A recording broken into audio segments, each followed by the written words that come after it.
از خون سیاوشم هم خون سیاوشم از خون سیاوشم هم خون سیاوشم از جام سفیدانم هر جام نمی پوشم از جام سفیدانم هر جام نمی پوشم. نام اصلی مقنع حکیم است. او را اکثرا چون سروری حرکت سفید جامگان می دانند. اما کم نفران از شخصیت اسرارانگیز مقنع آگاهی دارند. سرچشمه های پراکنده ابراز می دارند که حکیم یعنی مقنع در ایام جوانی تمام علم های پیشقدم زمانش را به مثال کیمیا، نجوم، فلسفه، طب و حتی یکچند زبان‌های مثل اوستایی، سانسکریت، چینی، یونانی، تازی و غیره را در قطار زبان مادری خود یعنی سعودی خیلی خوب از بر نموده بود. اخباری جالب درباره او چنین است که او همیشه در روی نقاب داشت. تاریخ طبری محمد ابن جریر الطبری، تاریخ بخارایی محمد نرشخی، سیاستنامه نظام الملک خسرو و شیرین نظامی گنجوی، روضة الصفای میرخواند، اسیان مقنع صدرالدین عینی درباره زندگی نامه مقنع چنین میگویند که مقنع در روستای سوغدی کازه که میان شهرهای بلخ و مرو قرار داشت از عائله کازر یعنی شوستگر با نام حکیم به دنیا آمده است. در کسب طبیبی نیز حکیم شغل داشته است. دیگر درباره ایام کودکی مقنع چیزی در سرچشمه ها پیدا نمی گردد. درباره شخصیت مقنع در سرچشمه های تاریخی معلومات های ضد و نقیض، معلومات های گوناگون آورده می شود و از روی خلاصه هایی که استاد عینی در کتابشون در اوچرکی تاریخی هاشون که سال 1944 نوشتن اسیان مقنع تخمین میزند مؤلف که تقریبا سال 719 مقنع در حدود دهه کازه یا خود کازدهی بین بلخ و مرو تولد شده است. اگر به شخصیت خود مقنع نظر کنیم، تشکل شخصیت مقنع از دوره انامین گوییم که شورش سنباد مغ سر می شود و طوری که سرچشمه و مثلا معلومات میدین از جمله تاریخ نرشخی ابوبکر نرشخی و همچنین تاریخ طبری در دوره انامین شورش سنباد مغ بر ضد خلافت عرب پدر مقنع حکیم سرهنگ بوده است. یعنی سرهنگ به معنای سرلشکر، یک لشکر نه اونقدر البته کلان و خودی همون مقنع همون وقت به صفت یک شخصیتی که نو تشکل میافت تا اندازه در همون مبارزه ها اشتراک کرده شخصیتش تشکل یافته است. یعنی من بعد بینید که این شورش سنباد مغ اگر 755 باشد، شورش مقنع 776 است. یعنی بعد 21 سالی پخش کردن شورش سنباد مغ است. از روی نگاشته های مورخان اسیمیانگی و مخصوصا استاد صدرالدین عینی و حتی اکادمیک باباجان غفوروف مقنع یک انسان عادی نه بلکه یک نفر انسانی که از علم‌های زمان خود تا جای باخبر بود، یعنی دانشمند بود از علم‌های طبیعت شناسی، از علم کیمیا، داروسازی، از علم رستنی شناسی یعنی بوتانیک به عباره امروزیان، تاریخ، از ادبیات و از همه بیشتر از دین‌های زمان خود و دین‌های تا زمان خود مقنع خیلی خوب آگاهی بود و از اسرار ستاره‌ها، نجوم آگاهی کامل داشت. تنها همین معلوم است که مقنع در عین جوانی هنگامی که همگی 20 سال داشت به شورش ابو مسلم خراسانی که ضد استیلاگران اجنبی می جنگید پیوسته است. ابو مسلم آنقدر به مقنع اعتماد بسته بود که در نهایت او را به حیث نقیب، مشاور و یا سرهنگ از جمله آدمان خاص خود قرار داده بود. بعد کشته شدن ابو مسلم به فرمان خلیفه ابو جعفر المنصور مقنع نیز گرفتار به زندان بغداد گردید که در نتیجه 3 سال از سال 764 تا سال 767 آنجا مانده است.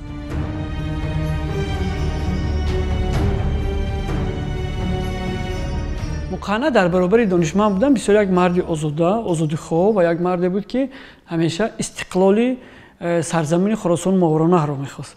ва ҳанӯз соли 747 вақте ки Абу Муслим шӯриш бардошт, муқанна ба Абу Муслим пайваст шуд, яъне дар шӯриши Абу Муслим иштирок кард ва дар шӯришам мегӯянд ки масалан дар Равзатуссафо Мирхон менависад ки вай вазифаи нақибро дошт, ё ки ба ибораи дигар гӯем сарҳанг буд, яъне як нафар сарлашкар буд. ҳамин худаш бори дигар аз он далолат медиҳад ки яъне муқанна дар баробари он чизое ки мо инҷо зикр кардем ҳамзамон аз илми ҳарб ё худ ба ибораи дигар гӯем аз санъати ҷанг ҳам огоҳӣ доштааст. агар ин гуна намешуд, ҳеҷ гоҳ Абу Муслим ӯро ба ҳайси сарҳанги худ ё нақиби худ масалан дар артиш вазифа намедод. баъзе андешаҳои маздакиам дар тафаккур ва андешаи муқанна ҷой гирифтагӣ буд. барои ҳамин шояд барои ҳамин андешаҳош буд ки ӯро ба зиндон мепартоянд дар Бағдод ва тарафдорони вай аз ҳама наздикаш 36 нафар буданд. ино аллакай тайёр буданд ки ба ҳама гуна араб муқобилат кунанд ва барои ин ки ан ҳамин хатара арабҳо пешгирӣ кунанд, хоб 100 нафара ба муқобили онҳо аспсаворҳое тайёр карда буданд ки мабодо муқанна аз шаҳри Марв ки зодгоҳаш ҳаст ба тарафи Вароруд, ба тарафи Суғду, ба ин тарафаи масалан дарё нагузарад. лекин муқанна тавонист ки бо ҳамин 36 нафар тарафдоронаш бо кадом роҳҳое аз дарёи Ому гузашта ба тарафи Суғд биёяд ва дар инҷо таблиғот дар шаҳрҳои суғднишини Бухоро ва Самарқанд сар мешавад, шаҳри Сабз сар мешавад ва тарафдорош хеле зиёд мешаванд. шӯрише ки муқанна онро роҳбарӣ менамуд дар таърих бо номи шӯриши муқанна маъмул аст. он дар Мовароунаҳр соли 776 оғоз ёфта то соли 783 давом кардааст. ин ҳаракати оммавиро шӯриши сафеҷомагон низ меноманд. таърихи Наршахӣ масалан Абу Бакри Наршахӣ ҳамчун як таърихнигор нисбати муқанна он қадар хайрхоҳона баҳо надодааст. яъне то андозе шояд баъзе гапҳои сохтаи бофтаам нисбати вай гуфтааст. шӯриши муқанна дар атрофи Наршах ки тарафдорош хеле зиёд буданд 4 моҳ давом мекунад. баъд аз 4 моҳ оқибат ҳамон волии Хӯросон аҳсоби арабҳо ки ҳамин шӯриша пахш карда наметавонад, волии дигар таъин мекунанд, шӯриш пахш карда мешавад ва тарафдорони муқанна 700 нафар кушта мешаванд дар ҳамин марҳилаи якуми шӯриш. дар ғоиби муқанна дар Мовароунаҳр шӯриши сафеҷомагон васеъ паҳн шуда қисми зиёди водиҳои Қашқадарё ва Зарафшонро фаро гирифтааст. дере нагузашта шӯриш ба Бухоро омад. сабаби дар зери парчами муқанна муттаҳидшавии мардуми Мовароунаҳр он буд ки баъди омадани арабҳо мардуми меҳнаткаш озодии худро аз даст доданд. аҷнабиёни истилогар кишоварзон ва ҳунармандонро бо андозҳои миёншикан қашшоқ карданд. ғайр аз ин аҷнабиён аҳолии Мовароунаҳрро дар сохтмони иншоотҳои бинокорӣ, кандани ҷӯй, роҳҳо ва корҳои дигари ҷамъиятӣ бепул истифода менамуданд. ин буд ки муқанна аз зиндони Бағдод гурехта ба Осиёи марказӣ меояд ва ба тобеонаш мефармояд ки дар кӯҳи Санам қалъаи мустаҳкаме созанд. ин фармони муқанна ба тезӣ иҷро мегардад. баъд аз ин халифа Маҳдӣ ки дар Нишопур буд, ба муқобили муқанна артиши сершумору пурзури худро сафарбар кард. халифа ба Нишопур барои он омада буд ки дар мубориза бар зидди муқанна шахсан роҳбарӣ кунад. дар муҳорибаи охирин шӯришҷиёни муқанна қалъаи худро қаҳрамонона муҳофизат мекарданд. гарчанде ки лашкари халифа аз онҳо чандин маротиба зиёд буд, муқанна ба шикаст тан надода муқобилияти шадид нишон медиҳад. ин буд ки халифа аксарияти фармондеҳи артишро барои беҷуръативу ноӯҳдабароӣ аз вазифа сабукдӯш карда ба ҷои онҳо дигаронро таъин менамояд. сарфи назар аз ҳилакориҳои халифа дар ибтидо ӯ шӯриши сафеҷомагони муқаннаро пахш карда натавонист.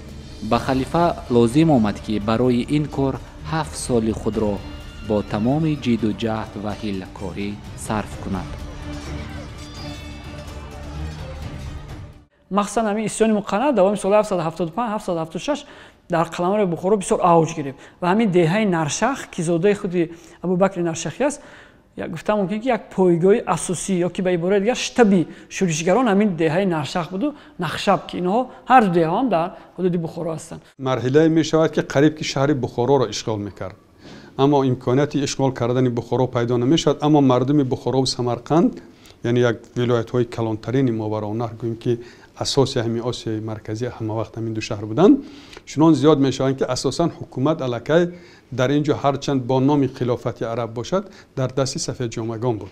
аз ин тарсида халифа Алмаҳдӣ бори сеюм волии Хуросона таъин мекунад, Мусайяба таъин мекунад ва инҳо омада мухолифати сахта бар зидди Муқанна сар мекунанд, яъне лашкари иловагӣ меояд аз ҳисоби мардуми маҳаллӣ ки мухолифи ақидаҳои Муқанна буданд низ барпо мекунанд ва оқибат Муқанна ба шикаст дучор мешавад, ба тарафи шаҳри Сабз меравад, дар наздикии кӯҳи Санам қалъа бунёд мекунад.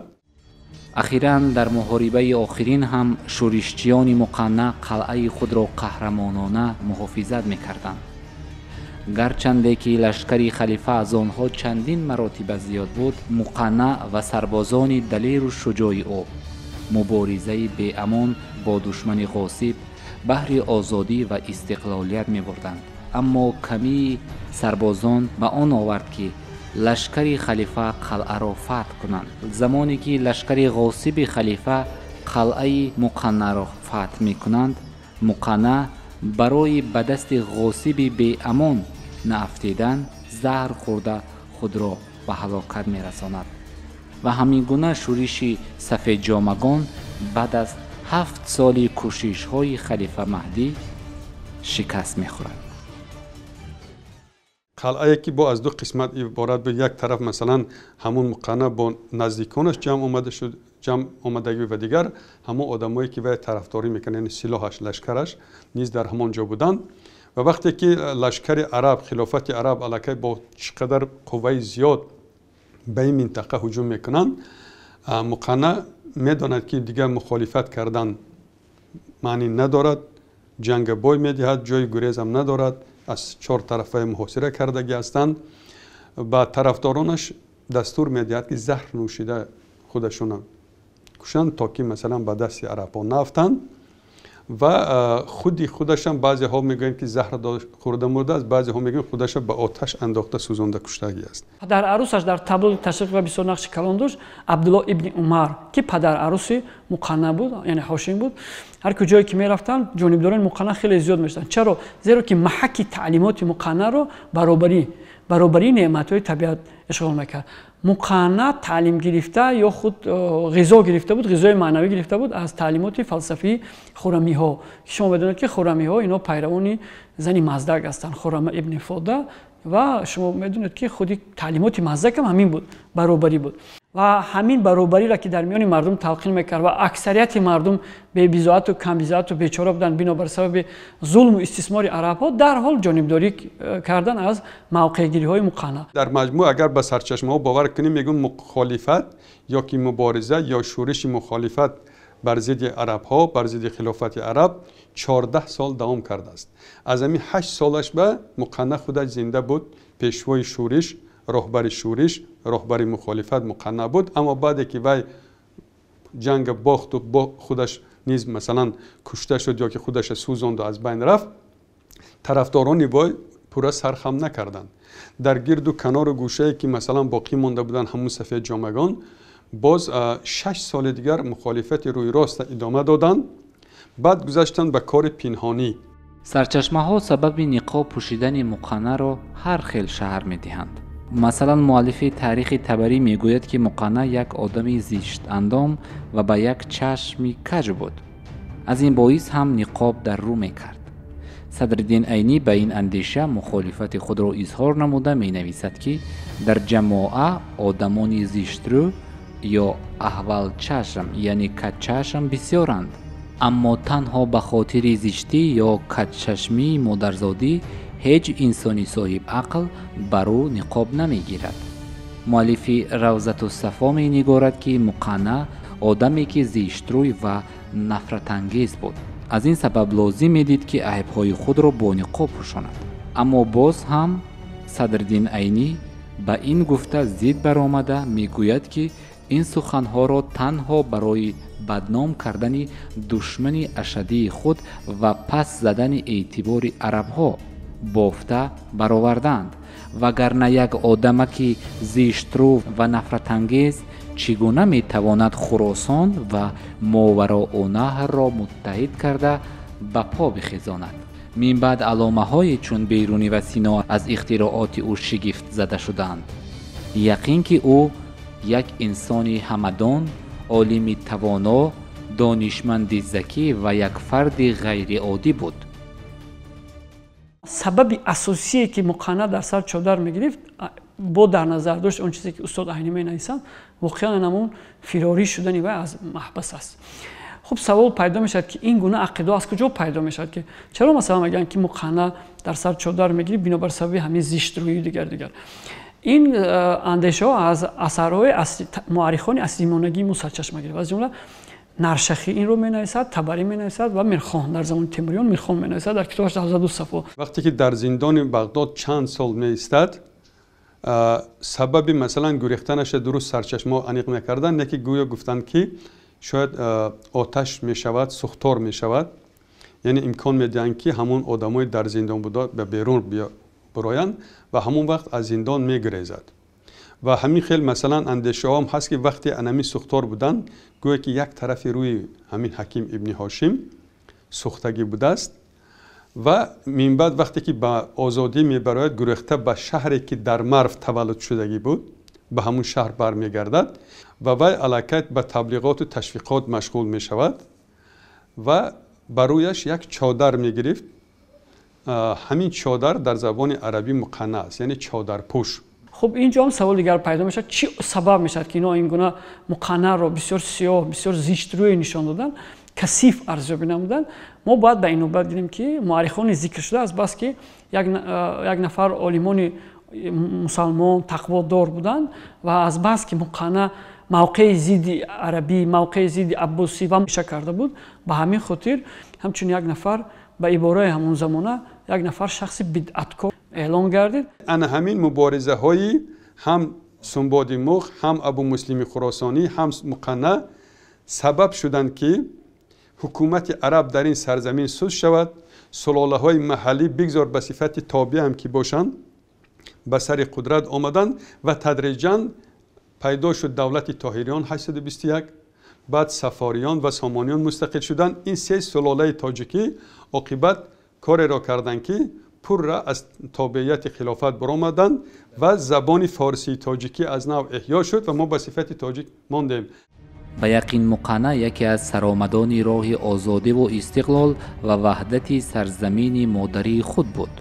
او با روح ملی و شناخت اصالت خویش تمام هستی خود را برای حفظ قوم و زبان و سرزمین خویش سپر نموده توانسته است در راه مقصود خود حرکت نماید. میتوان گفت که بیشک مقنعه یکی از چهره‌های تاریخی، فرزندی وطن پرور و حمایتگری مرز و بوم مردم تاجیک بود که دلیرانه با شجاعت نوتکرار به میدان برای حفظ وطن و اصالت خویش برآمده است و توانست که قدرت و شجاعت را صرف کند و غاصبان را ضربه جانکاه و جاودانگی زند و نام خود را در لوح زرین کتاب تاریخ ملت خویش چون مرد راه آزادی و شجاعت بنویسد.